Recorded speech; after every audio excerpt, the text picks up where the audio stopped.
Welcome back.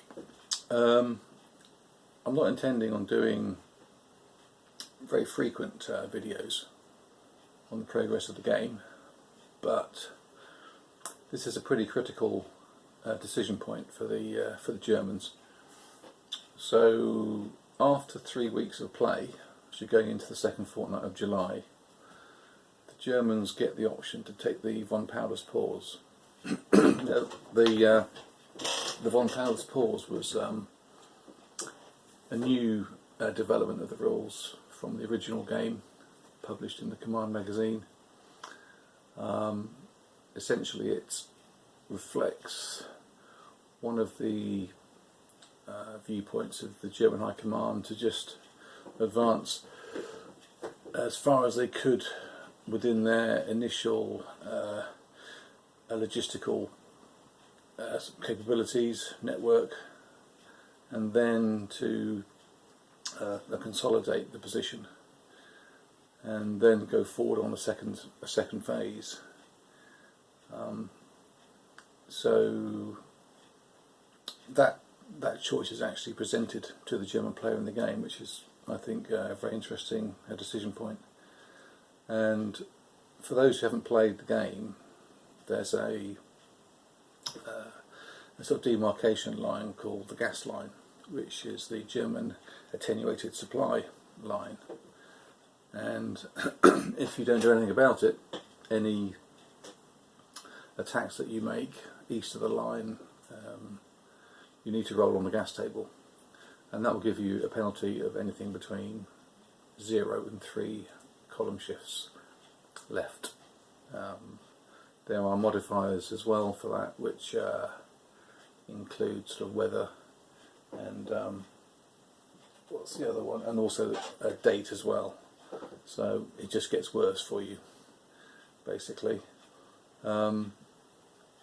So at the start of the second fortnight in July, the Germans can call for the pause, and essentially they can do it in one of 3 ways. They can have a 1 week pause where you get a -1 DRM on the D6 gas table, a 2 week pause which is a -3 DRM, or if they go for the 3 week pause, then the gas table is simply ignored.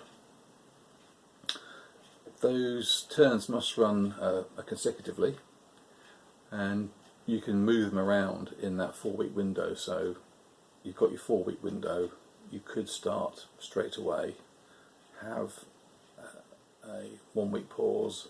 You don't need to commit for the full 3 weeks straight away. You can then, at the start of the second week, decide if you're going to continue with the pause or if you're going to cancel it and just go for the 1 week. And so you can fit around the sort of 3 week pause somewhere in that 4 week window, and the 2 week pause somewhere in the 4 week window, and the options are really down to you. The penalty of the pause is that you essentially can't attack. You can still move your units, so sometimes you look at the front line and you decide, I can't do many attacks because a lot of the infantry is still catching up, so now maybe would be a good time to pause.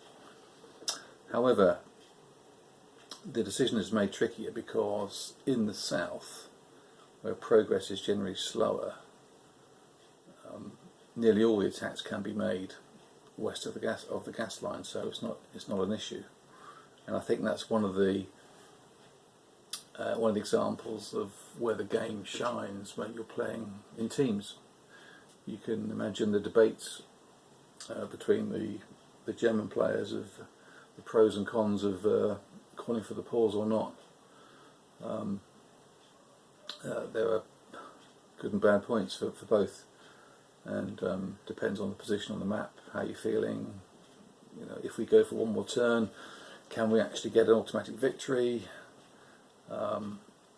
If we pause, what's going to be the downside? Well, the downside is that the boxer who was on the ropes, hanging on for grim death, is it may well come back quite strongly in the next round if he's given time to rest and recover.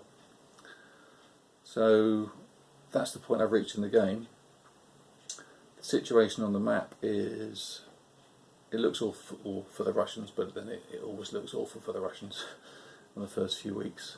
They've lost 65 infantry divisions, maybe 50 plus motorised and tank divisions, handful of cavalry and infantry brigades. So, but on the flip side, I mean, there have been German losses. There must be about 20 infantry divisions that have suffered a step loss. Few of the Army Group Centre motorised units have taken a hit, and in fact 3 of the Panzer divisions in Army Group South were pretty roughly handled by the Russians.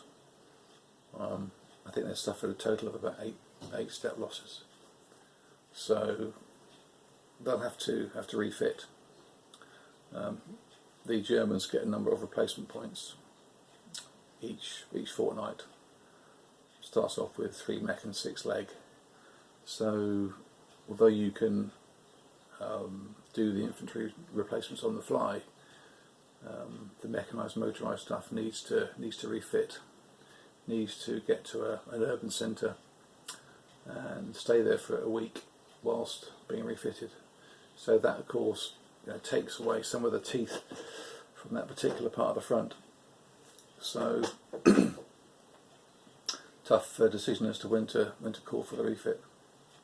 Any replacements that are not used are not lost. They just build up. You can build up quite a few. So it's not a case of having to use them or lose them. We mentioned close combat last time. They've managed to get 3 points on the close combat chart, so they're halfway to getting their first close combat marker. In fact, all those points came on in the 3rd week. It's very difficult for the German to deny any possibility of an attack where you're going to get 2 to 1 on a German unit, or potentially destroy a German division. The losses for the Germans, as I said, they've lost some infantry and the mechanised stuff. They've lost, I think, 4 Stug battalions, and a couple of the Romanian divisions have also bitten the dust. The other advantage of the close combat markers for the Russians is that the Russians are an unknown entity. I mean, it's very difficult to plan when you don't know what you're handling, and you can use the close combat markers to actually train in the RVGK areas, which is essentially the Russian Central Reserve. You can have a stack's worth of units being trained, so you commit your close combat marker to a stack at the moment of 3 units, and you can flip them over and see what they are, which makes planning, of course, a lot easier. So I think all that additional stuff that was added by Don has really made the game better, in my opinion. I think the close combat stacking rules is very interesting. I think the combined stack, so you have with sort of city fighting in particular, not exclusively, but you can have combined stacks where both sides have got units in a particular city, or even any other hex. So that represents the urban fighting. You can imagine when you get to Kiev and potentially Stalingrad, how both sides are going to have units in the same city. So I like what he's did there. The von Paulus Pause, similarly, was not in the original game. That's a really interesting phase of the game, and equally, the other way to circumvent the gas line is that you're allowed to have a supply concentration. You can essentially channel all your supply into, I think it's 18 divisions, I assume you would choose motorised divisions, and they can basically ignore the situation on the gas line, and they're not penalised with the column shifts. But I think everything else on the map can only move a single hex. So if you're going for that last lunge for victory, maybe you're going for Moscow or one of the other high value cities, you could potentially do a sort of Schwerpunkt with a few Panzer Corps 18 divisions. So victory points in this, I was at 7 at the end of the first July fortnight. Instant victories on 8. So it's quite tight. I think at the end of the next fortnight they've got it to 13. They're definitely going to pick up Smolensk. They're going to get Gomel, so that's 9. There's a couple hanging in the south as well. So 13 could be achievable. Another thing to consider when you're trying to decide whether you want to pause or not. So, yeah, interesting. The Russians are looking forward to getting their next turn reinforcements. They're going to get about, I think in total, about 72 infantry divisions, which they sorely need to hold the line. I'll show you the map. You'll see that there is a front line of sorts. It's a pretty tenuous line, and in many places just held by a single division. So we'll have a look at the map. Okay, we'll start in the Caucasus. Don't be fooled by these hedgehog markers. These just represent actually small towns that were map errata. Essentially, there was an issue with tracing supply because there weren't enough urban centres, and at some point I'll put some circles there or something to represent them. But I'd already put down the perspex, so I just put some markers down. But there are, not that play will probably get to that stage of the map, but if it does, then we've marked out some those additional missed small towns. Most of the units from Batum have sailed into Odessa, and the ones that were around here went over the Kerch Straits, and will be going into the fort.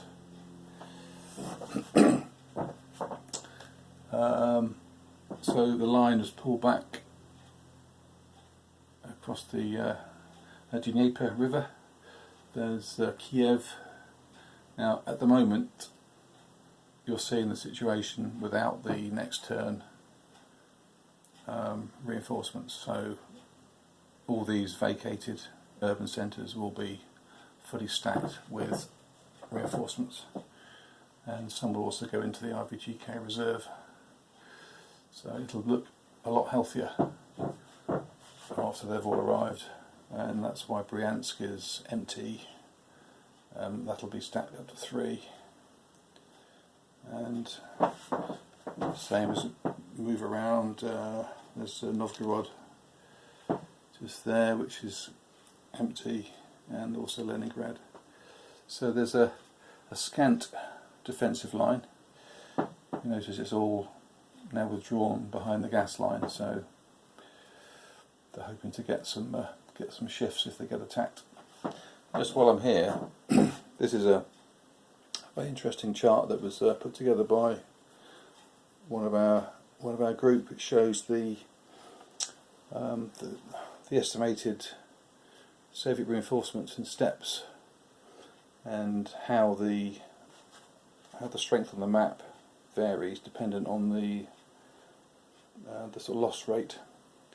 So if you're doing 50 step losses a fortnight, you're on the lower. You're pretty much keeping pace with the on map strength of the Russians. If it drops down to sort of 35, then you can see you get a gradual accumulation of Russian strength and if you did nothing, you'll see where it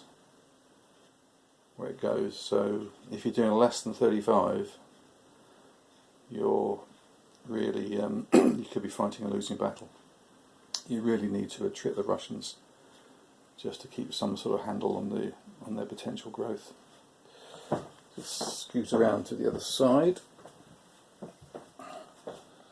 This is the aforementioned gas table, so you can see anything between none and 3 left shifts, modifiers for the weather and also the date, and of course potentially if there's been a Paulus Pause, you could get a -1 or -3, or you won't be using it at all if you had a 3-week rest.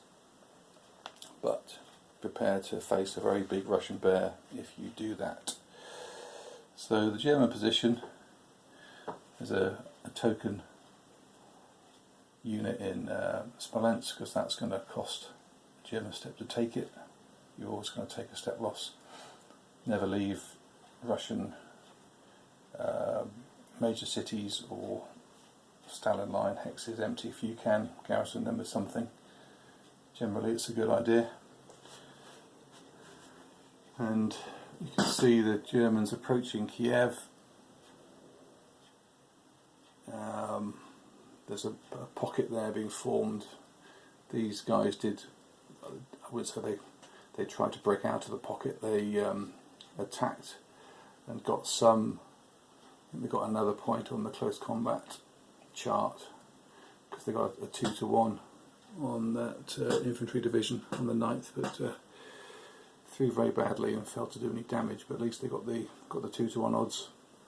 And these guys attacked some Romanian divisions, which can't be rebuilt. I mean, they are now out the game. German dead pile off map, and over here is the Russian dead pile, infantry divisions, motorised divisions, the stuff that's out of the game. So you can see that's quite a high price having been paid. So I need to decide if von Paulus is going to win the day. We'll get back to you on that.